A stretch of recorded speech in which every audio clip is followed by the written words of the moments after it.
päevast, minu nimi on Epp Alatalu ja siin Triin aitab mind ja tõestab, et ma olen tõeliselt kohmetu tehnikaga.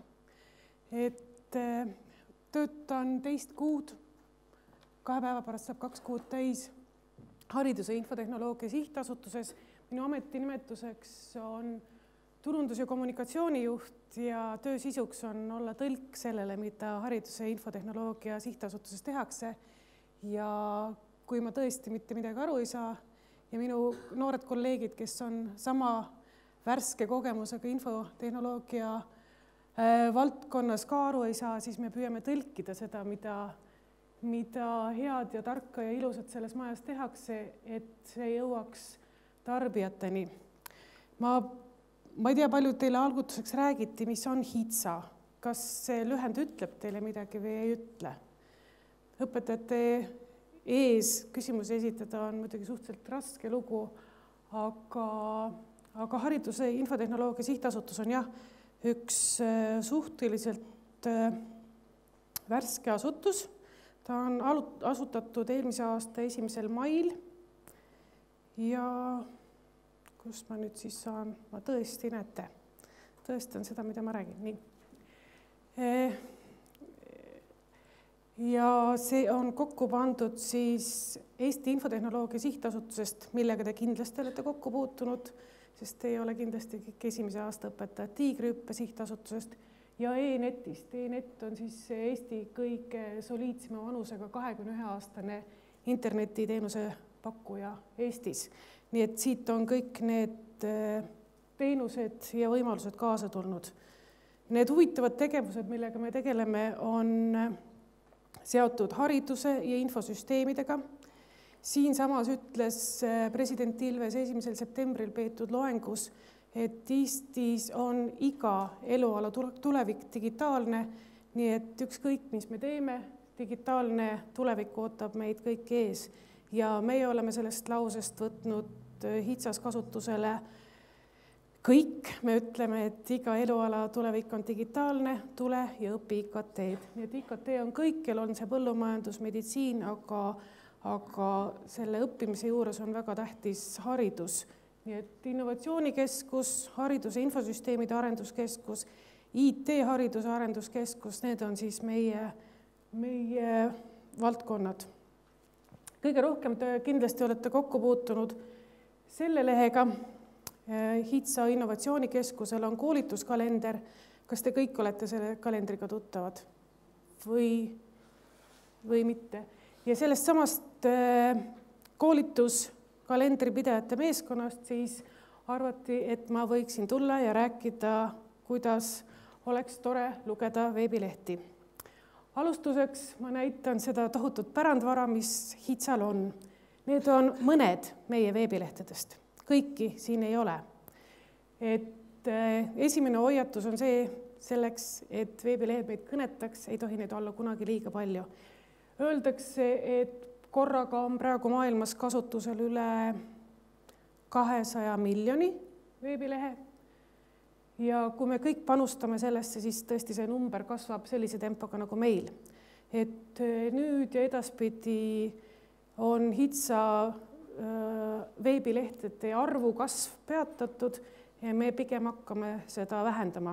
Kui te tunnete siit mõned ja kasulikud lehed ära, siis proovige, et on kõikidele neile klikkides midagi toimub ja need suunavad kuskil edasi. Aga tegemist on ilmselge liialdamisega, nii et kui veebilehte teha ja veebiteksti kirjutada, siis vähem on ilusam. Ja ma räägin, ma ei ole õppinud veebilehe kirjutaja, ma olen oma kutsumuselt ja erialalt ajakirjanik. Minu ajakirjanduslik karjäär sai tänavu 40 aastat täis, 40 aastat tagasi ilmus tähekeses esimene minu artikkel ja digitaaltehnoloogiaga olen ma kokku puutunud 25 aastat, sest ma olin Tartu Riikliku Ülikooli ajakirjandusosakonnas esimene, kes kirjutas oma ülikooli diplomitöö arvutis. See arvuti asus Estonia teatri katusekambris ja ja kui seal mõned vead tulid, siis ütles Marju Lauristin mulle saladuslikult, et sul on ju väga lihtne parandada, mine paranda ära ja lase trüki uuesti välja, et teised pidid siis uuesti trükimasinas seda tegema. Aga kõik minu õpetused, mida ma tahan välja tuua, see on piinlik aeg-ajalt, et selliste lihtsate asjadele tuleb tähelepanu pöörata, aga ma ei räägi seda teile, vaid mõtlen, et teie saaksite seda tähele panna, kui te kellelegi edasi räägite. Veebiteksti sõnum peab olema selge ja pigem lühike kui pikk. Nii nagu peab olema vähem veebilehti, tuleks hakkama saada lühikeste lausetega. Ja me peame välja mõtlema sõnumi, selle lausestama, laskma selle laagerdada oma peas ja üles kirjutada. Ja siis me peame otsima üles, kas see sõnum on alles, kui me oleme selle üles kirjutanud. Väga tihti on meil kahjuks selliseid lehti, kus see sõnum on kadunud. Ja kõik lisainfo on käepäraste vahenditega ju klikkide alla peedetav. Ja alati ma soovitan, et ma usun, et te olete minuga nõus, et kõik, mis on oluline, peab mahtuma ühe ekraani pikkuse sisse. Keegi meie kiirel ajal ja meie pealiskaudsusele kihutavates oludes kahjuks ei viitsi rullida edasi ja tagasi neid lehekülgi, et saada rohkem infot kätte. Et seda sama me püüame praegu siis ka teha HITSA kodulehekülgedel, sest et kui me vaatame kas või seda koolituskalendrit, siis koolituskalendris me oleme lubanud küll, et me näitame 10 koolitust korraga, aga tegelikult ka need 10 ei mahu ära, et me peaksime olema natuke napima sõnastusega.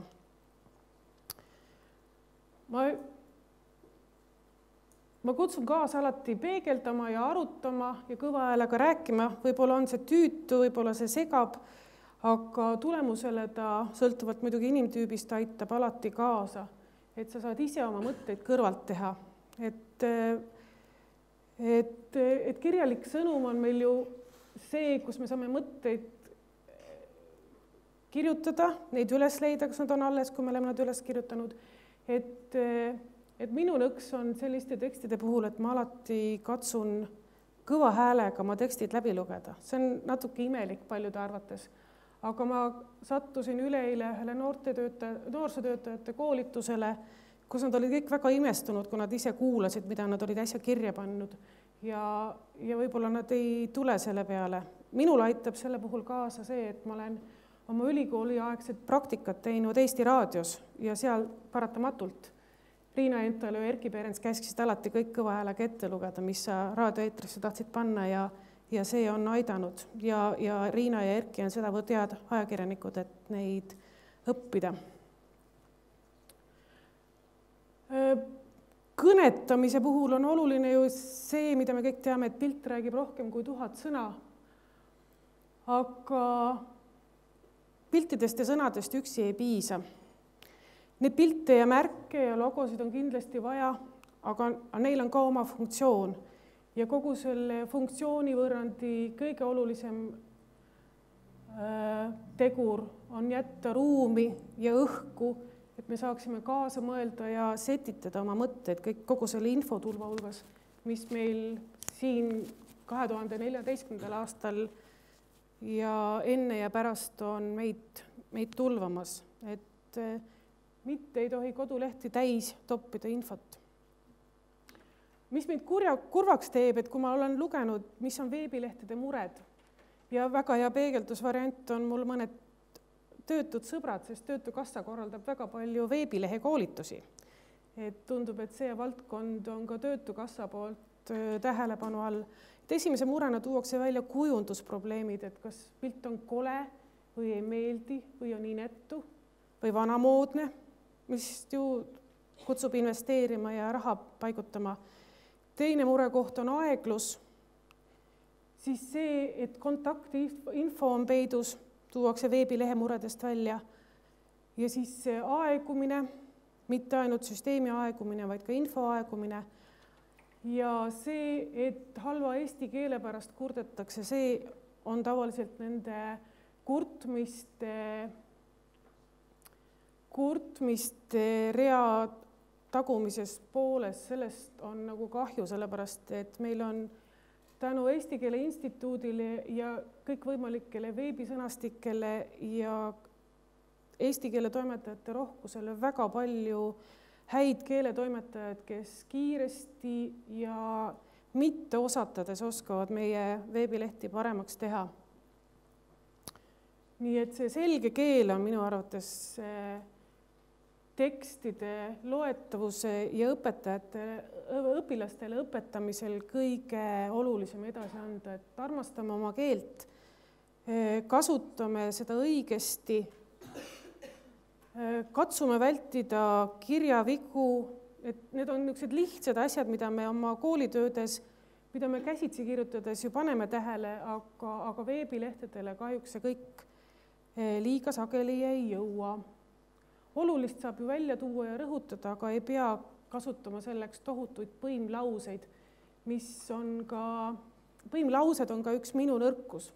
Küll ma võin neid asju kokku põimida ja siis ma võin selle mõttega vahest ära kaotada sinna sisse, aga see on üks eluõpetus, et lihtlause ei tähenda lihtsustamist, vaid see aitab teksti arusaadavaks teha. Ja ajaline järjekord, see on üks asi, mida me ka oma veebilehtedel HITSAs peame korda saama, on see, et uuemad uudised meeldivad mulle ikka kõigepealt kätte saada ja siis ma lähen neid vanemaid otsima, aga sageli on juhtunud tähelepanematusest ka see, et see ajarida ei klapi meie maailmas. Siis kodulehed on toredad kohad ristviitamise võimaldamiseks, aga see eeldab ka korralikku arusaamist tekstist, teksti kirjutajana ja teksti esitajana ja korralik viitamine. Üks HITSA tegevusi on ka see, kui te meie kaudu saate teada, kuidas on õige viidata, siis see on üks väga oluline asi, mis kodulehtede puhul peab paigas olema. See viitamisega kaasneb ka üks nendest HITSA tegevustest, mida te võib-olla olete kuulnud. See on programm nimega Kratt. Kas te teate, mis see on? Et see on ka üks HITSA kaubamärkidest. Kui keegi ei tea, mis on HITSA, siis sõnad muudel, õis, sais ja kratt on siis olnud need võtmed lisaks koolitamistele, mis HITSA juurde on viinud. Mida ma kodulehtede juures ise otsin ja olles selline suhtleja tüüpi inimene, siis ma sageli ka kasutan, et tagasiside on väga oluline asjade paremaks tegemisel. Tagasiside võimalus võiks olla, aga seda võiks ka aktiveerida mingite eraldi küsitlustega, sellepärast, et see tagasiside meie tagasihoidlikkuse juures kipub minema sõnamänguks ja sageli me ei teagi, kas info jõudis kohale või mitte. See on ikkagi seesama vana hea kommunikatsiooniteooria põhialus, et on nii kommunikaator kui retsipient, kui võõraste sõnadega öelda, et igal infol peab olema vastuvõtja ja me tahame teada, kas see vastuvõtmine on ka toimunud, et siis me saame edasi minna. Ja ma lisasin siia meie kõige uuema pildi, ma ei tea, kas te täna jõuate HITSasse tulla vaatama meie tuleviku klassiruumi, aga see on meie kõige uuem uudis. Meil on nutiklass, kus kõiki neid, millest eelmine ettekanne rääkis ja ka järgmised ettekanded, kõiki neid võimalusi ja vahendeid saab endale selgeks tegema hakata. Ja üks oluline koduleht või veeb, mida me kasutame, on siis, eks ole, teilegi tuttav koolielu. Kui küsida õpetajate või ka infotehnoloogia inimeste käest, mis on üks kõige tähtsam portaal või mida me kindlasti peame alles hoidma ja ainult paremaks tegema, mitte mingil juhul kinni panema, siis on see koolielu. Et on see haridus,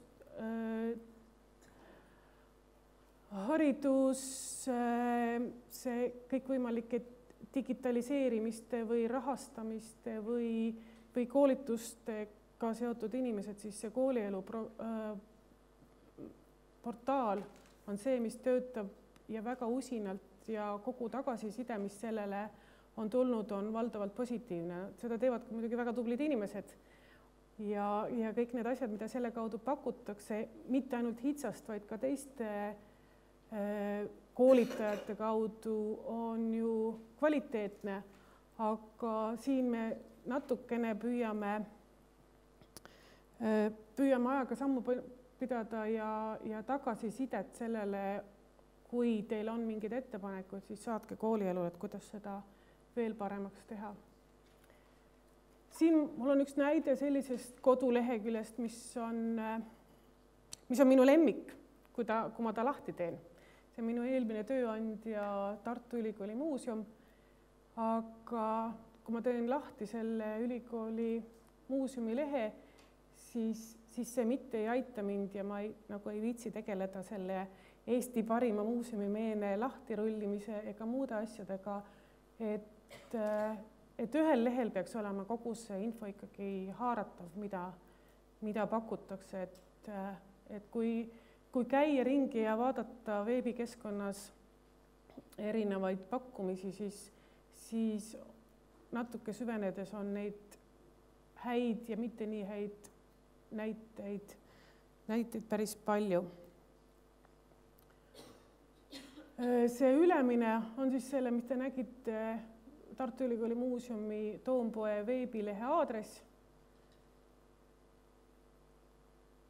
Et see on üks koht, kus infotehnoloogia tuleb kindlasti kommunikatsioonile ja kodulehtede tegijatele appi, et sellised pealkirjad ja sellised lingid hirmutavaid inimesi veebidest eemale.